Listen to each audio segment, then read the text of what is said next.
B. Frank Network.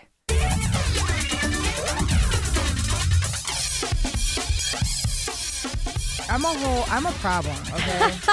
I'm a whole Vegas one night special event every fucking But that's night. why you're crushing it. Can I do an intro on that note? Oh, have we started? Well, he started recording, so I was like, this you is fun dumb material. dumb. You're supposed to say something. Welcome to the Happy Never After podcast. I am your host, Mara Merrick. I am joined by my co-host, Wilfred Padua. Mm-hmm. Not joined by Sergio, but that's okay. Wilfred missed last week, so it all balances out. True. And that other voice that you just heard is the super uber successful. I knew her when she was doing dumpster shows. literal shows in holes. Franqi yeah. French. Hey Hi. guys, I don't normally sound this smoldering. I am trying to keep screaming so I can masturbate later. You know what I mean? And talk myself real sexily through it. So I was just thinking, I swear to God, I was just thinking this in the bathroom because I was holding in a pee for like so long, and I caught my face, and I was like, wow, like the face that I made was ridiculous, and I was like, what do I look like when I orgasm? oh, terrible! I can guarantee you, it's awful because no one looks hot coming. No. I've never seen anyone. No, that's nah. When I they think fake women. it, I yeah. think women look good coming. No, the fuck we don't. To men, we do. Yeah, Well, yeah. because they're like, Not to I did other women. something. I accomplished it. Yeah. Like, that's why. But in I get terms to while a woman is coming, I feel like I'm standing on the podium at the Olympics.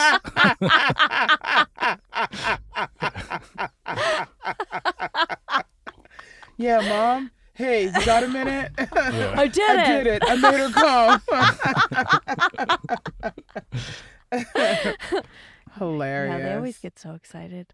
Oh my God. Thank you guys for having me. oh my This is God. very exciting. This is like a while in the making, right? Yeah, so I legitimately, I met Franqi. I'm going to just tell the story. Yeah, that yeah, we yeah, were talking please. about this earlier. I met Franqi for about 10 seconds at a show at Stand Up New York. I think we At were Stand Up both New like York. in passing, doing spots, running to another spot. Yeah. Fell in love immediately. She like drove from DC, did her spot, bounced. I rode up, bounced. We messaged each other, I think, on Insta, and we're Yeah. like, let's hang. You're cool. And I went to this show that she was on the next day. And it Where was like it? I don't even the I remember Apollo this. It was in Crown Heights. Ugh. That's why I was gonna go because I lived I in didn't know. Bed-Stuy. I didn't know shows existed in Dude, Crown Heights. it was. It they didn't. shouldn't. They don't. Yeah. That's the moral of the But story. They this don't. thing was packed. It was sold out. Yeah. And I actually had a really great set. that I'm night. positive you did. Yeah. Everybody was in very high spirits, but they didn't let other comics come and hang. Yeah. Weird, right? They wouldn't even let you buy it. I was like, I just wanted to come and say hi to Franqi, and then I was like, then I'll go. And there was nobody in the front restaurant. Yeah. They wouldn't let any other comics out that were not on the show How weird hang is in that? the building at all. When was this? This is Oh, pre-pandemic. 5 years ago? Yeah, it's yeah. a while ago. Oh, yeah. It was a while ago. Yeah. So long. So I've been coming to New York. So yeah, probably about 5 years. Yeah. That's right. I was thinking 4. So yeah, that's when I had first started coming out here. And Stand So Up I New was- York was really on your side. That They're was the nice. ones that brought me into New York. I did their they had a festival. Oh, yeah. Do you remember? It was like about 5 years ago, and it was the first festival because I've been doing comedy 7 years, so I was brand new when I did that festival. Did you do their Iowa one? Yep, the Idaho. Idaho. And if I may say, my favorite festival so far. Whoa. Really? I had a ball. Was it a shit show? Of course it was, because you know what I mean? But in the best of ways. Yeah. You know what I mean? It was like the camaraderie. We had all, coming out of the Yeah. pandemic. I got to meet Cypher Sounds, who I'd been dying to like just kind of, I was telling you earlier, how you can feel someone's spirit, like, even though you don't meet them. He's really the reason I went, because I saw he was on it. And I was like, I feel like we would click. I just feel like he's my people. So I was like, you know what? I'll go. What did you just basing that off of like videos you saw or like No, I just have radio this. shit? No, I have this weird sixth sense about people, and I just know whether. And I know what it sounds like. I'm wondering Yeah, which her sixth sense she'll was let, about she'll me. let me know tomorrow about you. I kind of want her to do it on air. Yeah. What do you think about Wilfred? So I am just now meeting Wilfred. I didn't know about you beforehand, but I think you're absolutely lovely. Isn't Yeah, he? and I love your Stop face. it. Yeah. Stop She wouldn't it. lie. She'll tell Oh you. no. No. Please Promise. do not mistake. I will tell you straight up to your face, like, oh, can I be honest? Yeah, I think you're a bag of shit. Really? In the best of ways. Like, no disrespect. But that's just the vibe I get. Yeah, I don't lie. I think it's a disorder. No, because I should not be as transparent as I am. I probably would be a lot further in my career. It's really hard to like. I've been catching myself just being shitty. Yeah. Out loud. public. Yeah. And I don't call it shitty. It's honest. If you're being honest and true to your essence, it's not shitty. It's I'd say it's like 50-50. Because I think there's like, the environment probably sucks, but it's also like me not bringing my best self out. I can take that. So to me it's shitty because I'm not. What do you think give us an example of something that you've done? Because I know who Franqi is and the level of like honesty that she would give, and I'm wondering if you could bring that kind of honesty. Well, lately, this is one moment where I like caught myself and I just left the situation. But I was just like, I was at a show that I was just hanging out at, and I was just watching friends of mine, but just that aren't as competent as comedians, just going on stage and bombing. And I'm like, man, and I can't get booked on this shit. And then I just caught myself being in a bad mood, and I was like, okay, I'm gonna leave. But like I couldn't hang. I couldn't have a good time because I was just upset about this one thing. You know what I think? I was talking about kind of that type of scenario with a friend the other day, and I said, you know what I think it is? And I found myself in this space. I was in this space for like a year where I was just, I'm not going to call it bitter. I think that we as comedians... I'll call mine bitter for sure. No, it's not, we're not going to label it bitter. No, and here's why. Because I think we're all pretty self-aware, right? Mm-hmm. Whether we admit it openly, outwardly or not, we're all pretty self-aware. Like, I know what my capabilities are. And so when I see someone who is not as talented, and we can say that that's a reality thing, right? Getting something before, years ago, I'd be like, I don't understand why. How did that happen? I know for a fact that I'm better at comedy than that specific person. Mm-hmm. They're on a thing that I have not ever been booked on. And what I realized is that I was caught up in the minutia of comedy and not in myself and being a better comic. Right. And so and I was like that for about a year. And my husband kept telling me, he's like, babe, get out of DC. Stop worrying about it. Get out of DC. It's like, you go to New York a little bit, start just going more. And when I started just coming out here more and not worrying about what shows I was doing, just, you want me to do your show? Sure. Yep. Oh, it's free? Yep. Not a problem. Oh, you want me to do that thing? Yep. Oh, so I'm going to be in a cabin in the woods in a bear suit? Sure, I'll do it. I started just developing skills for myself. Mm-hmm. That's where actually the exact shift that I told myself to make is that instead of looking at Instagram and seeing what people are booked on, open the fucking document where you have your jokes. Yep. Work on that. And what happens is, what I have found happens is that people can't help but to say your name. When you just get so fucking funny, your name will be in the room even when you're not. And then a shift just starts happening. And then just keeping a positive mindset. One of the things I actually did to really change that for myself in the last 6 months, I stopped listening to murder podcasts. That was all I would listen to, was true crime documentaries all the time. And I started meditating.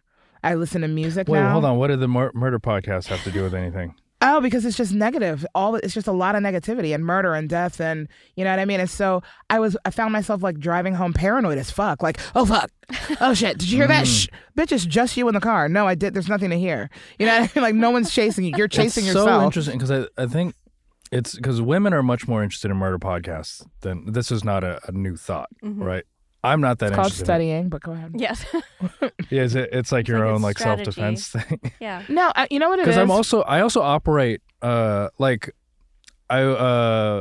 was talking with a friend who she came over to my place to hang out, and she was like, "Is this a good neighborhood?" And I was like, "I've never felt unsafe here," but I'm also a man, and I don't feel like once the sun sets, I don't feel like I'm gonna get raped. Yeah, well, we definitely feel like that. Yeah. All the time. I also don't ever even want to open what's the app that Civilian? Citizen? Citizen app. Yeah. Yeah, I don't even want to, because I'm like, I don't want to know about all the crime that's happening around me. Literally but I 2 feel like, steps away from me. Yeah. Look to your right, bitch. Someone's dying. Oh, crap. But it's everywhere in New York. Yeah. It's really, crime is pretty high right now. So. yeah, and I don't want to know. I just don't want, I want to continue to look at New York through rose-colored lenses. Oh, you're adorable. Okay, so I want you to continue with how you've shifted because sorry. I want to get back to your real successes, real life. Oh, yeah. So I changed what I was consuming. Even visually, I don't watch anything negative. I did that. I started meditating. I started doing self-hypnosis around attracting things and manifesting. I started changing who I spent time around. That's huge. So, yeah. So literally 100% of the negative people that were in my life, are no longer in my life. And not any disrespect. I wish you the best. But for me, I'm on a very positive trajectory. Like I can feel it. I can smell it. I'm for once in my life truly at peace internally. I love who I am. I love the things I'm doing. I can very clearly see where I'm going. And I haven't had that clarity. I think probably in about 20 years, I haven't had this type of clarity and connection to myself and the universe or the Godiverse, whatever you want to call it. I just am very connected right now and it feels great. And you're crushing at the cellar. You got past at the cellar. I did. You're crushing there. What did you just get booked on? You got booked on something else? I have an episode of Curb Your Enthusiasm coming out. Yes. Oh, yeah. Yeah, and I did a thing with Anthony Anderson recently, which was really dope. Yeah. First 2 times ever doing acting, you know what I mean? And it's like working with people that are heroes of mine, you know what I mean? Mm-hmm. So it's been really cool. Like I came down 3 weeks ago. So, the world's been shut down, right? So my first kind of resurgence into comedy was going to the Idaho Comedy Festival with the guys from Stand Up New York. And I was telling you guys before, I wasn't going to go because it's super white. And I'm like, I don't know how safe that is for me. You know what I mean? You know what? When you're saying it was like the most fun festival, I had the same exact experience when I did Big Sky. Oh, I've been trying to get into Big Sky. Wherever it's the fuck gorgeous. Montana. And it actually isn't. Well, where'd you go? Where is it? Is it in Helena? Oh, that's not nice. That's the capital. I don't even know if it's in Helena. Wherever it is, there weren't views there. Oh, wow. Really? It was probably cheap for them to book what was the place. it? Just flat? It's just flat. Oh, the tallest building in Montana is in wherever the fuck this was, and it was a 16-story hotel. Oh, adorable! You guys were adorable. But it was the camaraderie and everything because we were all, it was like New York comics, LA comics, completely out of their place, and it was all the black and brown comics came together because we were because it's few, right. It's just a little spattering of you, and we're alt comics that are talking about shit that people don't feel comfortable with us talking about, And bombing brought us together. Hilarious. That's so funny. I love that. Yeah. What would Montana people have to really relate to with New York comics and LA comics also? My buddies Garrick Bernard and Keith Johnson, who were both LA comics, are just young dudes talking about race and relationships, and it's you've got this these 50-year-old white people that aren't interested in seeing young guys try to tell them about the world. Yeah. Let me tell you something, you old whippersnapper. Montana has a 3 or 6% divorce rate. It's something ridiculously low. That's gross. Yeah. That's so gross. That's ugh. So you're pro divorce. Fuck yeah! If you don't, not I want people to get divorced, but they're not divorcing because they don't want to. That's not what it is. If they knew divorce was an option, they'd be exercising it. Well, I wonder if it's because there aren't there's more cows than there are people in Montana. Yeah. So I wonder if it's because there's this is it, honey. I mean, shit. Fuck it. Yeah, we just together, okay? You open up Tinder, you swipe 3 times, and it's just your husband. You know what I mean? I did that in the Badlands in South Dakota. I opened up. I was let's just see how many people are here. And it was oh, you're out. I was we're out of people. Yikes. It was like Yeah. 18 to 65 too, and I was like, and That's we're done. bananas. It was crazy. You did That's the bananas. whole range? I did the whole range. And it was like 10 people. Yeah, it was no one. Oof. So speaking of heart people that you love, Yeah. well, So I want you to tell the story because I want to hear the story about when you met Dave Chappelle. oh my God. Can I just say, Dave, if you ever hear this, I know it's entirely too soon, but I completely love you. Like 100% I love you. So it started with the Idaho Comedy Festival. It's all of this like weird kismet and just like connection happening. So like I said, I wasn't going to go.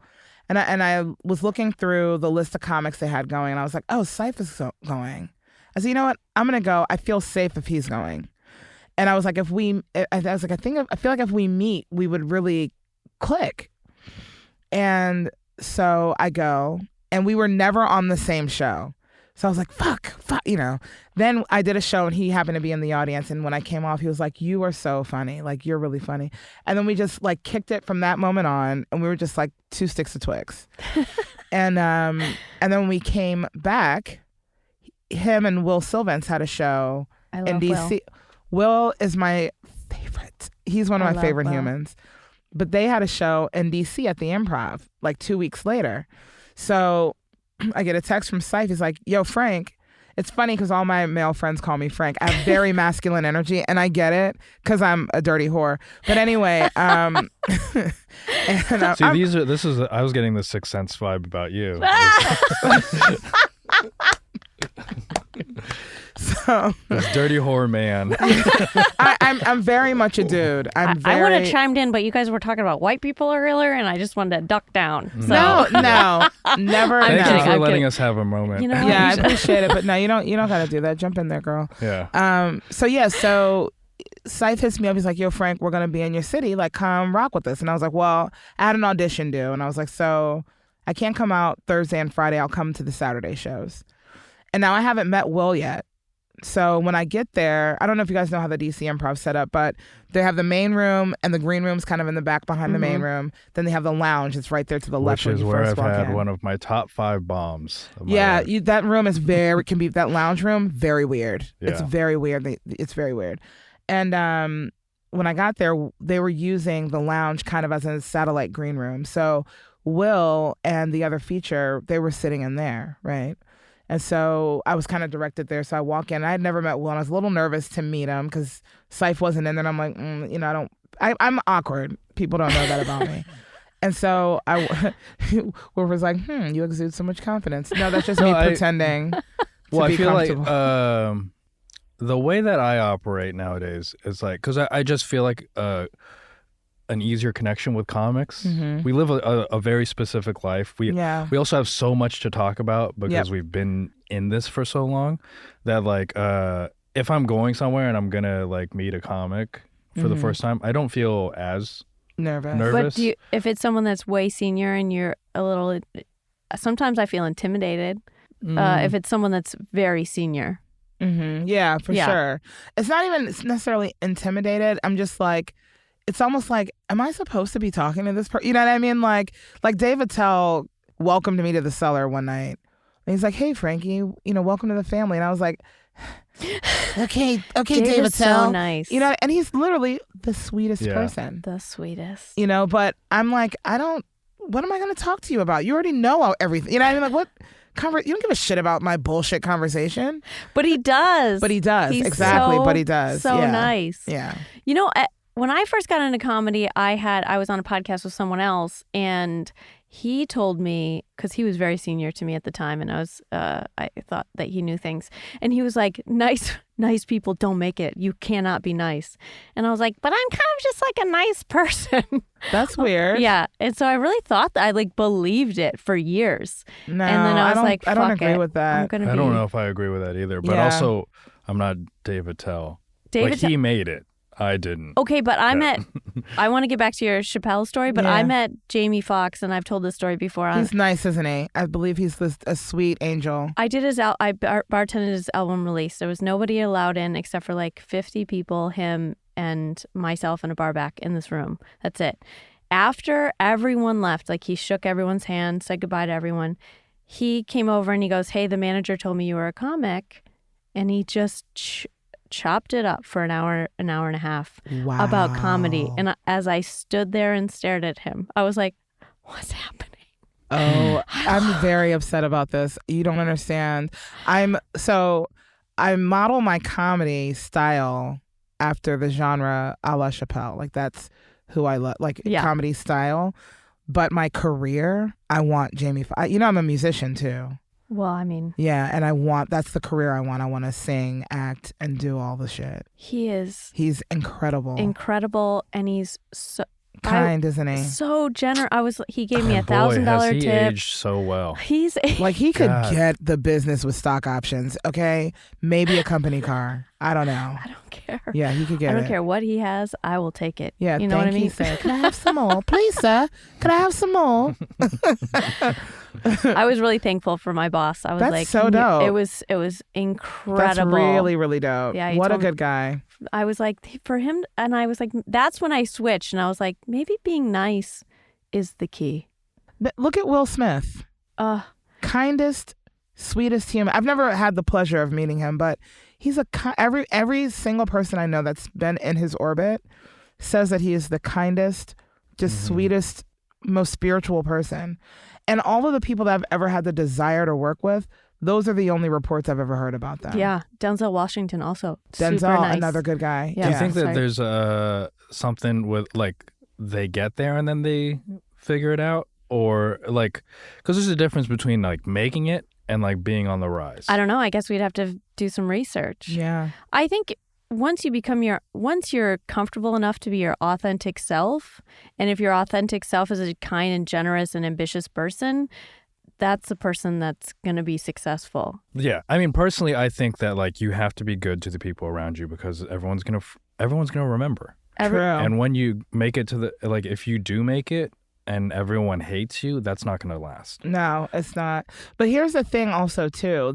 You guys know there's this kind of culture in comedy, and not to be like poo-poo comedy in any way, but you have the cool kids, you know what I mean? And a lot of times the cool kids aren't very nice to outsiders. Correct. You know what I mean? And that's like a culture that we all accept.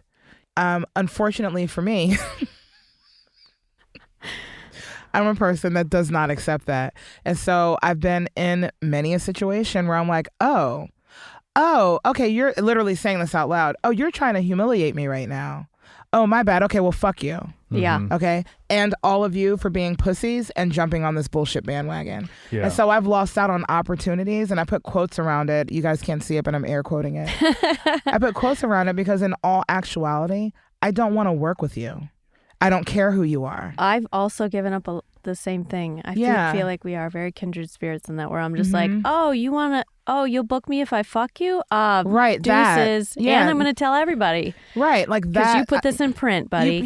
Gross. They put it in writing on a text message? The stand. Yes. Shit. Yeah. Wow. Insane. That's insane. I had a club in D.C., the Improv, actually. They, over the pandemic, they were like, they wouldn't support Black lives openly. And so I called them on it publicly in a video, because it was a lot of people may not know, non-Black or non-brown people may not understand the magnitude of what happened, of being trapped in your house where you can't, I don't want to say trapped, but we were all locked in the house, and then watching images of people that look like your family dying in the street. It brought me to a place of such despair. It was literal despair. I didn't know the word for it until literally in this moment, where I felt hopeless. I was suicidal. I miscarried a baby from the stress. I was losing every day a pound to a pound and a half in weight because I was so just distraught. Oh my God, so lucky. I mean, I looked amazing. We just need someone that looks like you to get kneeled on for 9 minutes. Right. And then it's like, oh my God, Franqi, best diet ever. All my life. But George Floyd did wonders for my body. I say all of that, though, to say just the small thing of posting Black Lives Matter would have made a difference. Yeah. Okay. Because you're a major player in the comedy industry. For people to see that, to know that that's your voice and those are your politics is important. And it Because wasn't you even that much effort. It's not even that much effort. Some of us started commenting kind of on their page and they started deleting it. And I was like, okay, well, that's cute. So you're deleting the voices you say that you support. That makes sense.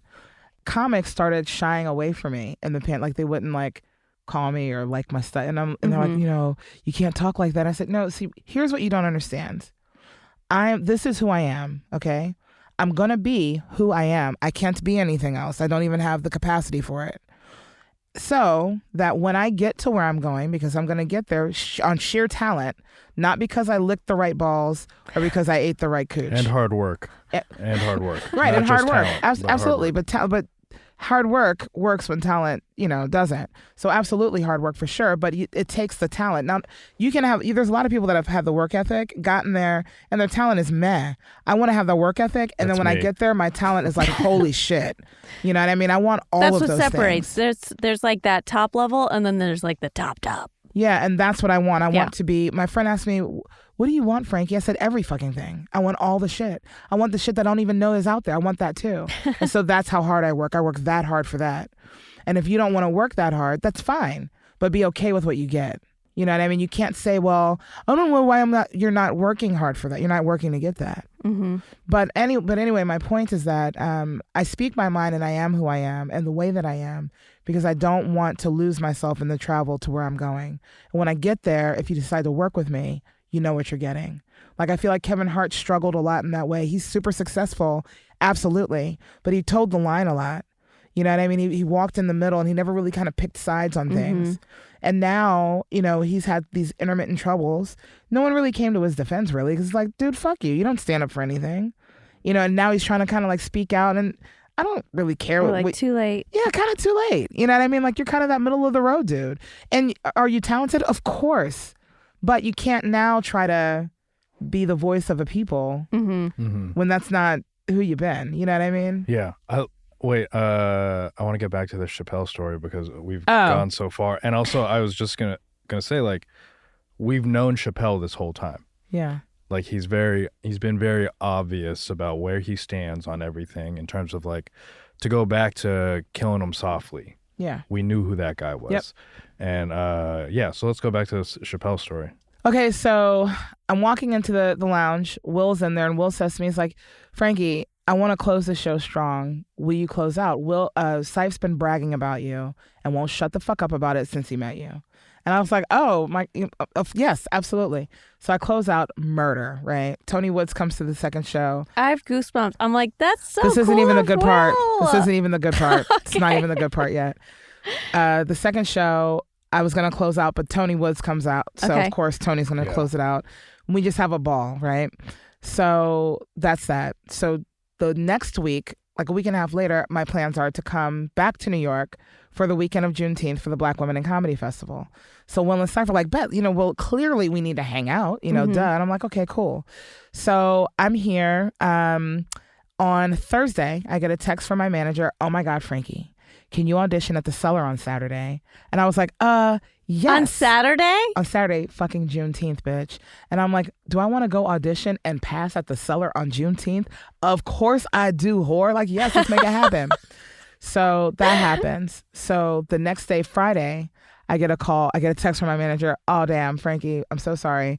They have to push your audition.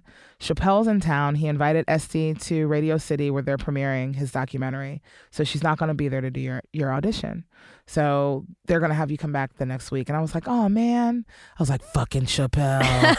So that's Friday. Saturday morning, I get a call from my dear girlfriend. She goes, oh, my God, Franqi, why did this comic call me 2:00 in the morning to tell me that they saw you for the first time and that you are the female Dave Chappelle? And I said, go fuck yourself. Never say those words to me out of your mouth ever again. I can't live my life like that. And she's like, I'm dead serious. And I was like, why is this dude like kind of trolling my visit? You know what I mean? He's just kind of circling my visit. This is the second time he's been mentioned to me, but whatever. And I'm salty with him, by the way. Let's just, for the record, I'm like, if I see this motherfucker, I am going to let him know that he ruined my perfect audition. So that's Saturday.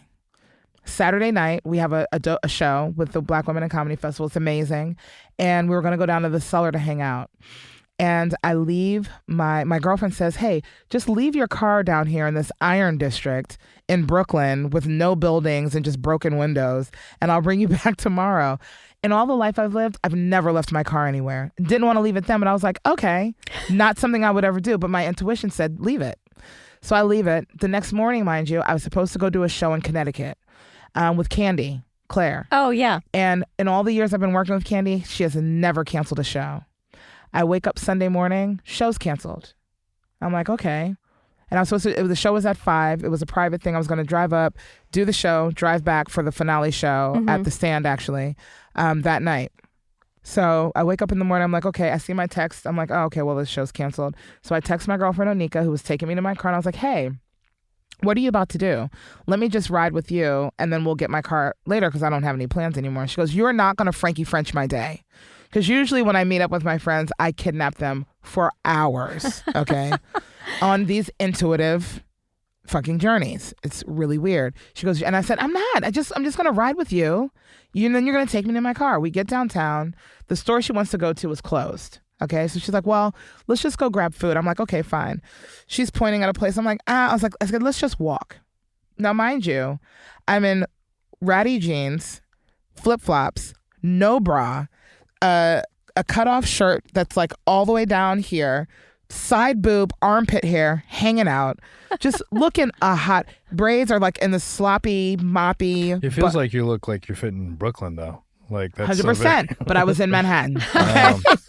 Wrong borough. Yeah, wrong borough. Okay, titties just dangling, nipples fucking pierced, right? So we're walking around, and I'm not a big walker, and we're walking for a while, and I could tell my friend's getting irritated with me because she's pointing out spots. What about here? What about? And I'm like, nope. And she says, when she tells a story, she says, I stop, and I look her in the eyes, and I go, I must walk, and then I just turn and start walking again, and then I walk up to a place, and I look at it, and I walk a couple steps. And this is all true. I walk a couple steps past, and I come back, and I said, here, we're gonna eat here, and she's like, okay. And we go inside and we sit down, and I knew Chappelle was standing outside. I could just feel it. He was standing outside. But I got nervous, and my brain said, well, what if you get rejected? You will die. You know what I mean? Like that, you can't take that rejection. So just sit here, he's out there, just whatever. Turns out the restaurant I picked is connected to the hotel he's staying in. Random as fuck. Just my intuition just literally took me to him. Not even kidding. So here's the weird part. I'm sitting there going through this turmoil with now again, we haven't seen Chappelle anywhere. I just feel it. And so I'm talking myself out of going outside. My friend is sitting across from me looking at her phone. Her head pops up. She goes, let's go outside. Like almost like my intuition was like, okay, bitch, you're not going to do it. Let me get your friend to move you. And I was like, no. And she goes, come outside with me right now. And I was like, fine. And we get up and go outside, and she walks out, and she goes, aw. And we neither one of us acknowledge anything. We haven't said anything yet. And she goes, aw, he's gone. And I said, no, he's not. And I point over my shoulder, and I said, he's right there. And sure enough, Chappelle's just standing outside. And we start talking to him about a lot of different things, comedy, whatever. And he talks with us for like 20, 30 minutes, for a long time, right? And we take this really nice picture together, and he kind of alludes to the fact that he wants to work with us on a thing, right? And so we go and have our lunch, and we're like, can you believe that I just walked us to, like, that's not even a real thing. Yeah. This isn't even the good part. So that's Sunday.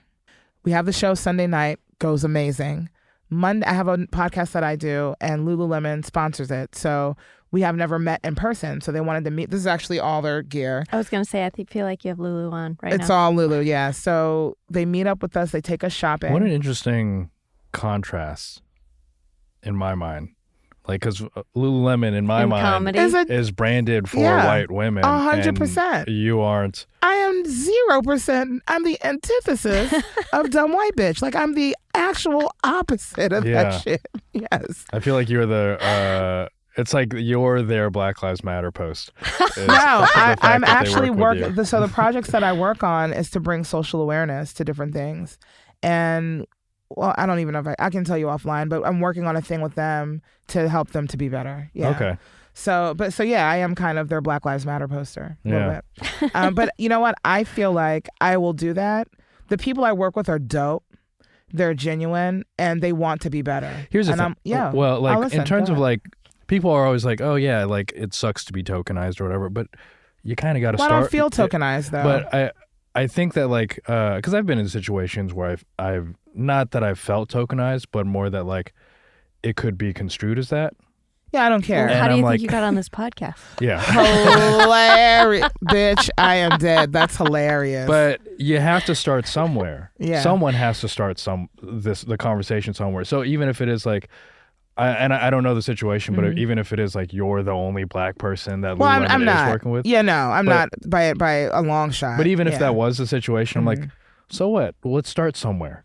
Agreed. And that's and I think bigger than that, I feel like they have a desire they're aware of what they look like, very aware, and they have a desire to be different. And I feel like, who am I, if they've been put in my path by the universe for whatever reason, who am I to say, fuck you, do it on your own? I think that we're all responsible for each other. You know what I mean? And I think that I have a responsibility to say, okay, I have that information for you, or I can help, we can work together to figure that out. So how dare I say no, kind of. And you know while what I mean? you're doing that, get some really dope ass Okay, because the shit is cute. All right, is. like it's cute. that coral color. This is color, it's my everything. favorite. One of I my love favorite it. colors. So anyway, so they take us to lunch and took us shopping, and as I'm sitting there at lunch, my phone goes off, and I have a text from Sypha and one from Will, and both of them are saying, "Hey, Dave's throwing a party for the comics tonight. They want you to come." And I'm like, ooh, well, doy. And I had gotten this jacket out of Lululemon that was out, the one in that picture that I showed you earlier, that jacket. It's good. Oh, that jacket is money. So I'm like, I'm wearing this jacket, and I picked out the outfit I was going to wear, and I looked fucking smoking hot. So Will texts me again, and he goes, hey, Frank, I'm doing a show at Fat Black. Why don't you come down, do a set, and then we'll go to the party together. I'm like, oh, perfect. Let's do it. So I get down there, and by the time I get there, I text Which them. also, I just want for everyone, it's an honor to do a set at Fat Black. Oh, Also, yeah. it's Very Comedy much so. Sellers' sister club. Yeah, and I wasn't past there yet, but Yeah. he had put in a special request. I'm like, yeah, that's fine. And so I text him, I'm like, hey, I'm here. And he's like, well, Chappelle's on stage right now at Fat Black. That's not even a regular thing at all. When he pops in, it's usually, at the main. So I'm like, oh my God. So I try to get in to see, but it's packed. And everybody's in there watching because Right. of course. So I text him again. I was like, hey, it's too packed. I can't get in, but I'm outside by the bar. I'll be here when you guys are done. He doesn't say anything. And I'm sitting there for about 5 minutes, and then he comes running out. He's like, fuck, come with me. And if you know, Fat Black has like a little balcony area. He goes, go up those stairs, sit at one of those tables. I was like, oh, okay, cool. So I go up the stairs and I sit at a table that's literally right over the stage. And so I'm watching Chappelle. Oh my God. I'm just watching him. He's magic. He's like magical. You know what I mean? Watching him is like nothing else. I'll just say that. And I'm just sitting there, just happy on a level that I can't even speak to. And about 30 minutes of sitting there, Dave says from the stage, hey, Will, who's the best female comedian right now in New York? Not anyone famous, not anybody that I know, someone up and coming that hasn't been like introduced to the industry yet. And Will says, well, there's this girl, Franqi French. Did you just shit yourself? Like, I pulled my pants down and shat upon everyone that was up there. So now I'm sitting there. My heart is fucking pounding out of my chest, right? And so Dave says, Franqi French. I like that. I like that alliteration, is what he said. I'm going to pause for a second. My real name is Bahija, okay? I picked a moniker because when I started comedy, I was an executive director of talent acquisition for a tech company. So it's pretty high up, right? And I worked directly with C-level executives. I'm responsible for a lot of programs. And I didn't want to be out at a show and say something and have someone go back to my company and get me fired or just any kind of trouble. I didn't want to mix the two. So I picked a moniker. And I spent a lot of time picking it because I wanted a good alliteration. Not even kidding. And for some reason, I just knew the proper alliteration would get his attention. Not even kidding. This is years ago. And the first thing he says about my name is, I I like that alliteration. I like her already, is what he says. And then he says, where is she from? And then I say, from the balcony, I'm from D.C. And the room goes bananas, okay? And he puts his head down and he kind of looks up at Will and he's got this big smile on his face and he goes, you could have warned me that I was in that I was in the room. So we have this like incredible exchange he's asking me about my hopes and dreams, projects I have, like all this different stuff. From the stage. From the stage. We're talking for like 10 minutes. And he ends the conversation with Franqi. And he goes, I know your name's Frankie French, but I'm going to call you Franqi. And I'm like, my mind, I'm like, call me whatever you want. Call me a dumb bitch. I don't even care. Call me dad. It doesn't matter. So he goes, will you be coming to my party tonight? I said, yes, sir, I will be there. And he goes, good, because I'm expecting to see, he goes, you better, because I'm expecting to see you there. And I was like, oh, my dad wants me to come to his party. Like, yes, of course. So that happens. It's over. And this is how much power this man has. This is how incredible he is. I'm kind of standing in the doorway waiting for Will to wrap the show so we can leave. And he's saying, give it up for the comics and kind of naming off people. And he goes, oh, and that's right there's Franqi French. And everyone turns around and they're like applauding. Like I hadn't performed. And so I'm sitting outside of the showroom. As they're coming out, people are asking for my Instagram. They want to follow me. Where can I see you next? And I'm like, you haven't seen me yet. What are you talking about? But just because he uttered my name out of his face, everyone in that room was like, oh, well, clearly she's important. Yeah. Mm-hmm. Bananas. So we're in the lift and Dave's texting Will.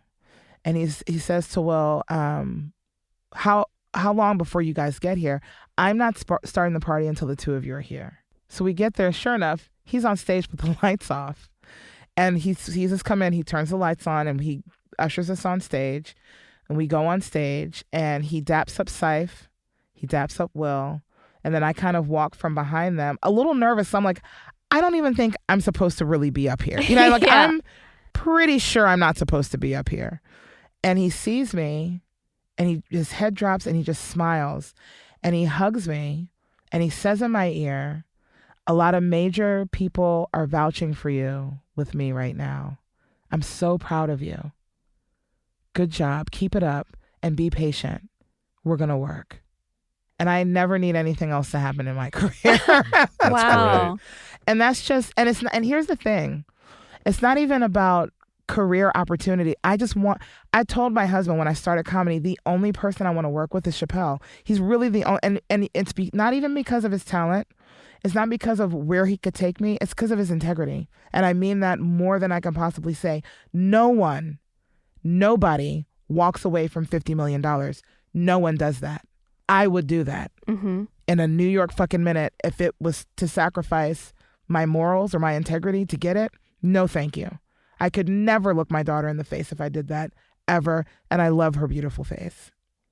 And so for someone to me, that spoke, I'm like, okay, I have never been beholden to my paycheck. And it's important to me to work with someone who's not beholden to theirs. Because I know whatever he directs me to do, whatever suggestion or guidance he may give me in the future, I know it's genuine. And it's not based on anything other than what's truly best for me or my career or whatever. It's not based in any of the bullshit. You know what I mean? And for me, that's the number one thing in all that I do. I do see a lot of that in you. You're very supportive. You're and sincerely supportive. You're not one of those. Truly. Yeah. If you love someone and you want them to thrive, you give the best advice and compliments, and you always notice. And I think you have a lot of that Chappelle-ness in you. You better shut your gorgeous face. I swear to God, I'll punch it. I will fucking punch it. Stop it. Don't. You don't understand what that man means to me. Like I didn't, like my childhood was fucked. So I didn't see a lot of integrity. Well, we could tell that, but. My mom, so just like a couple of highlights, my mom tried to murder-suicide me when I was 8. Oh. And then like put me in a car. Like around Christmas time? I swear to God, you were going to at least warm us up to that. Oh, my bad. Holy shit. I know she just fisted us with that. Yeah, my bad. That's not even the worst of it. That's a mild little nugget. Yeah. And then a few years later, she took me with her in the car to watch me run my brother over. Yeah, he didn't die. And I know I'm saying this very nonchalant. And I know. I was like, Give me a second. oh, okay, yeah. But I say that to say the reason I'm bringing that up is that the adults and the people that I've always kind of had around me have been very toxic, and I've always been this very kind of morally sound person in a sea of toxicity, and I always thought there was something wrong with me growing up, that I didn't. My views. I was like, I don't understand why I don't agree with these people. And I was always told there was something wrong with me. Like, man up. You need to, you need to be this way. You need to be tougher. You need to be that. And I don't want to be that. I don't want to be those things. I like who I am, but I lost myself for a lot of years to like addiction and like a lot of clearly, from the shit that I'd been through. And now I'm in a place. Well, I'd say the last like 10 years, 15 years really, my daughter's 16, where I'm finding myself again, you know what I mean? And it took a lot of years to reconnect to who I had always been. And I like this version of me. I believe that, I believe, yeah, you can be codependent, but I believe we're each other's responsibility. Fuck that, I just believe it. I'm not a feminist, I'm a humanist. I believe in human issues. And all of the issues that affect all of the people, it's human shit. And so how about we help the humans that are having the hardest time first, and then we work our way back and help everybody else. You know what I mean? So when I tout Black Lives Matter, when I yell about the inequities of Black women, it's not because I'm a Black person. It's because we are having the hardest fucking time right now in America. We really are, and my brown brothers and sisters and all the other shades. And then white folks, we'll get to you in a minute. You guys have been doing pretty fine. Wait your fucking turn. No, but I don't mean it in a shitty way, though. I genuinely don't. I think that if we all took the time to reconnect to our humanity, that's our greatest natural resource, is our humanity. And if we take the time to reconnect to that, all the other shit's going to work itself out. You know why? Because we will have a vested interest in it. I'll be personally invested because I too am what? A human. And so that affects this human. Guess what? It affects me. But we're also concerned with 30-second TikToks. How can I make myself important? How can I get? What am I getting? Where am I at? What about me? Me. You know what I mean? And I get that, but there's a much larger picture. And so I've always wanted to craft my career in that vein, and the associations that I have and the people that I deal with at whatever level. I talk to open micers the same way I talk to Chappelle, with the same love and care and respect, because I am no better. And I am no different from them. We're all the same person doing the same shit, which is just trying to figure it out. So why do I don't get to be mean to you? I wrote this human resource thing for a gym that I worked for. And at the time, LaDainian Tomlinson was out. He's used to be a running back for the Chargers. Anyway, he signed a horrible contract and had to stay with them and then just quit. Anyway, he hurt his big toe. This has a point. He hurt his big toe and he was out for 6 months. Completely out, couldn't play, and then it was even extended further. And so I took that example and I said, now let's think about everybody here in the gym. If one person is off, it doesn't matter what position you are, how great or how small, there is no better position in your body. If we're all part of one body here. Right. And if one person is off, then we all are broken. Right. I said, so everyone is equally important. Yep. So we treat each other as such. Yep. And that was my big... That's accurate, though. Yeah. That's very accurate. And it's almost like it's kind of the same. I liken, specifically in comedy, I liken that kind of the attitudes I've seen as people rise. I liken it to a child growing up. Sometimes you see children grow up, and when they get to a certain age, they start disrespecting their parents. And people are like, oh, those are growing pains. That's not what it is. What happens is they see how the adults act towards them and to other people, and they say, oh, so when I'm mature and grown up, I get to be that way too. So as they grow up, they take disrespect to me and, oh, I'm growing up. So now, Mom, fuck you, Mom, I'm 18. I can make my own decisions. But they treat them that way because that's the way their parents have treated them. You don't talk, you do what I say, and you don't, you speak when spoken to. No, you don't. That's not real life. Mm-hmm. I don't own my daughter, and I don't treat her like my property. So when we have any decisions we make in our house, she's involved in it, even from a young kid, because she's got a voice. This is your home too. You get a right to say, no, I don't like that, or yes, I do like that, And people are, well, why do you involve her in adult? It's not an adult issue. It's a human thing that's happening in our house, and she's allowed to feel a way about it. And so she's always been in a space. We've always allowed her the space to communicate to us anything. And I have check-ins with her. I'm like, hey, how's your childhood going? Is it good? Seriously, is it good? Is there anything your dad and I could do different, better, more, less of? And there's been times where she's like, you've been doing it wrong, and here's where. And I listen to that and adjust appropriately and accordingly.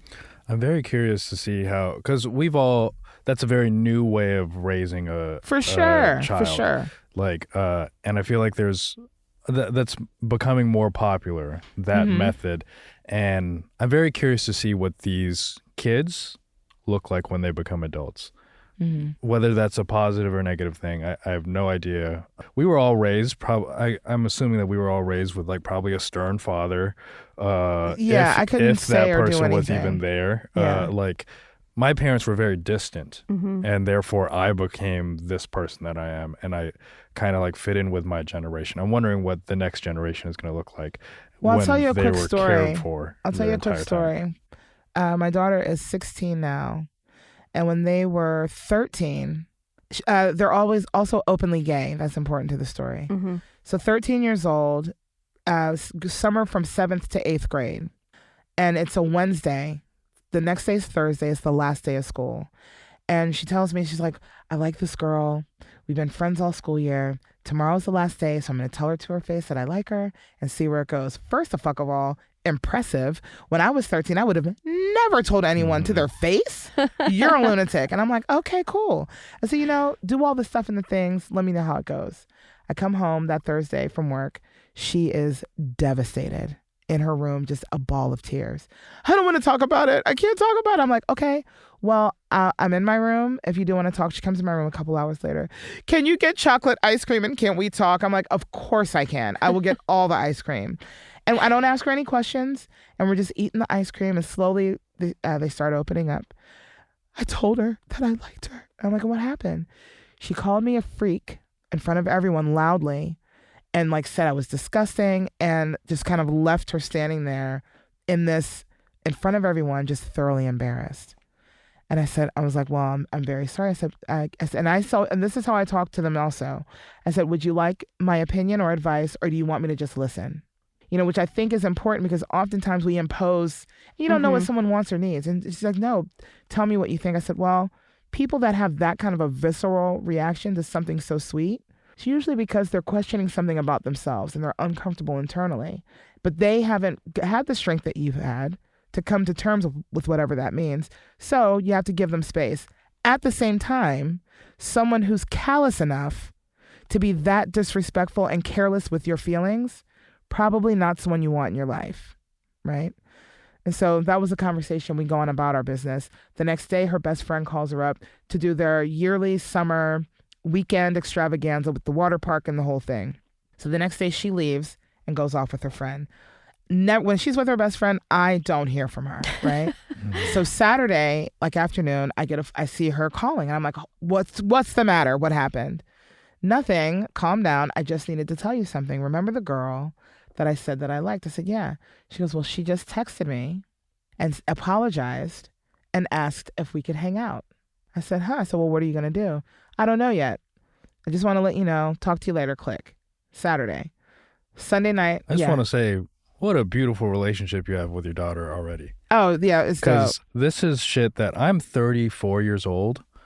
Still don't have this with my parents. This is originally why I wanted to have her on the show, and we're going to have her back because we have to wrap up very soon. But I wanted to talk about how she set up her marriage and her dope way that you raised your daughter. Thank you. Because I barely because I don't have this relationship with my parents.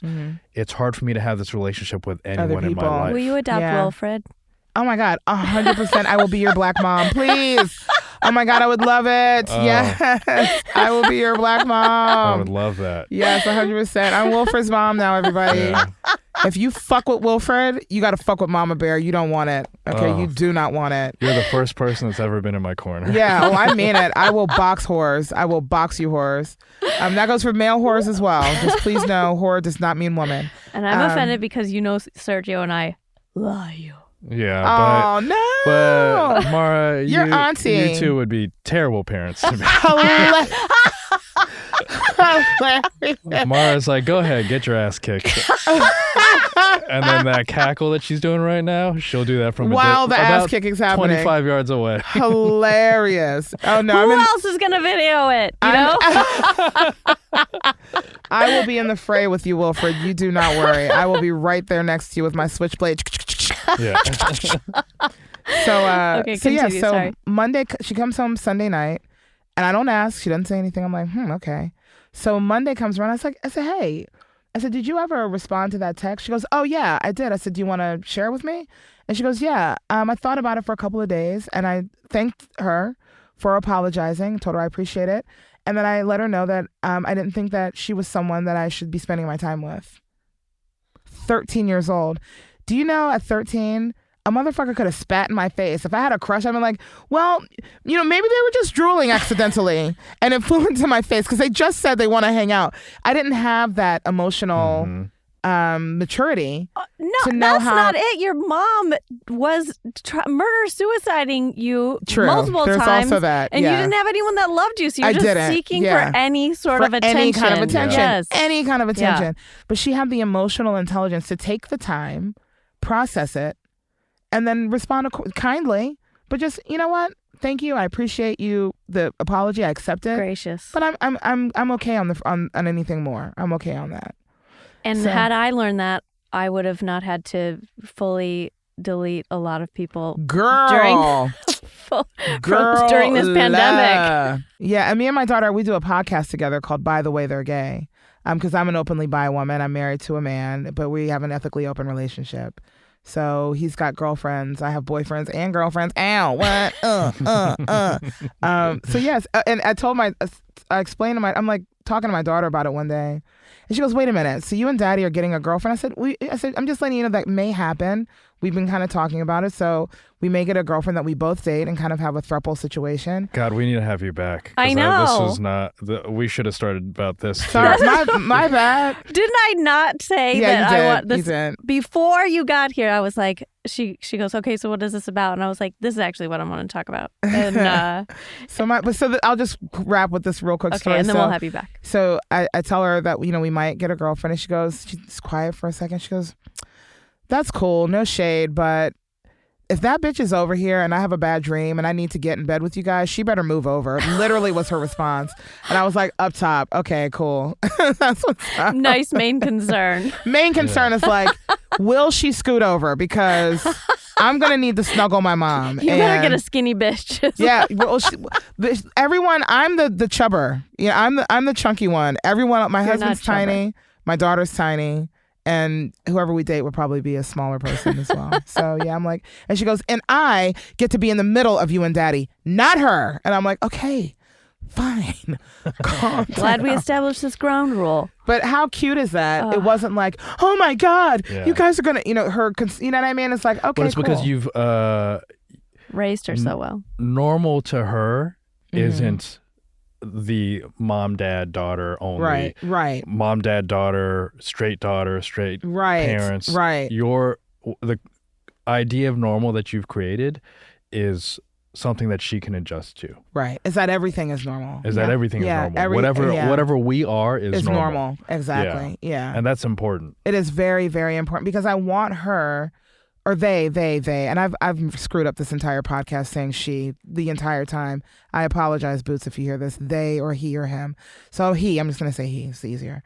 So he and prefers daughter though, and it's cute because my husband has always called him baby girl for his whole life, And once they said it's they, them, my husband now calls him baby they, which I think is the cutest thing on the planet.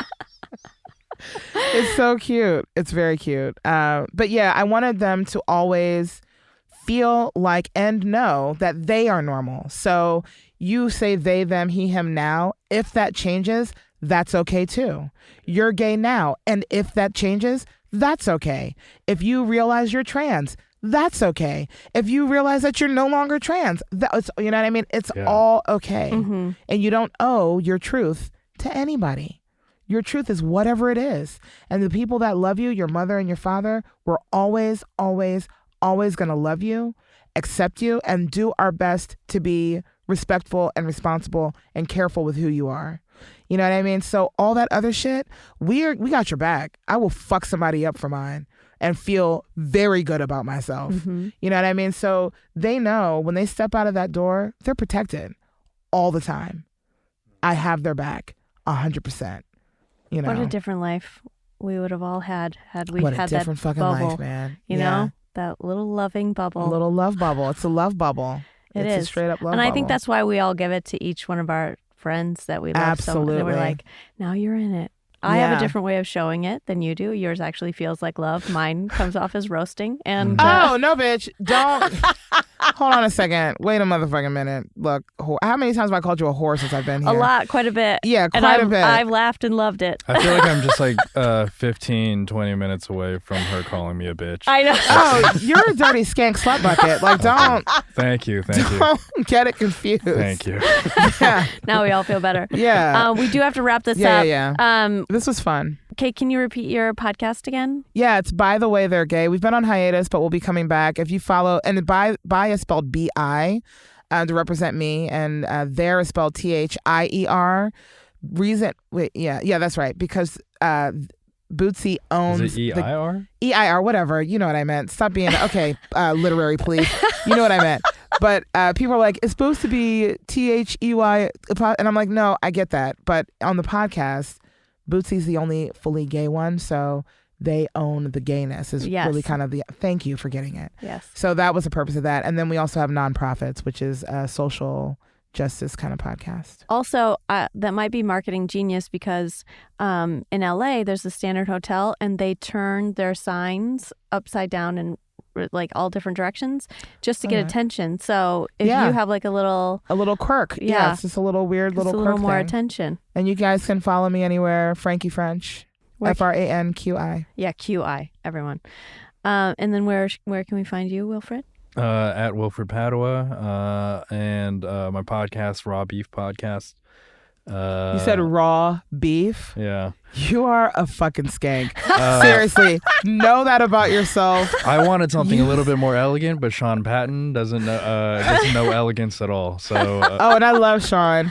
Raw beef, that's hilarious. Yeah. Oh, you're disgusting. I love it. And you can find both of these on the post that I put up about this show on Happy Never After Podcast Instagram or HNA Pod. Or you can follow me directly at Mara Merrick. You guys. You don't have to. I love you both. Thank you so much. We're going to have you back for sure. Yeah. Okay. Love you guys. Love you guys. Love you guys. Love you guys. Love you guys.